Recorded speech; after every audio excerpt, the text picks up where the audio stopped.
Supreme court के निर्देश पर राष्ट्रीय विधिक सेवा प्राधिकरण द्वारा आगामी 9 मार्च को न्यायालय में राष्ट्रीय लोक अदालत का आयोजन किया जाएगा।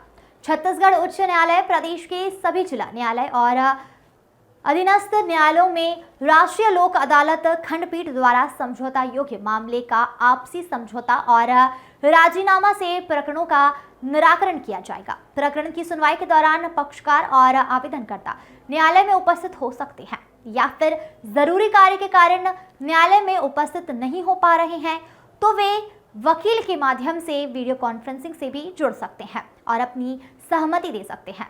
उनकी सहमति के आधार पर खंडपीठ द्वारा प्रकरणों का निराकरण किया जाएगा।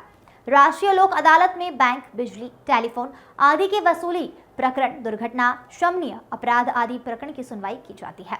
उल्लेखनीय है कि सुप्रीम कोर्ट सहित देश भर के न्यायालयों में लंबित प्रकरणों की संख्या को कम करने और जनता की सहूलियत के लिए कई वर्षों से राष्ट्रीय लोक अदालत का आयोजन किया जाता रहा है।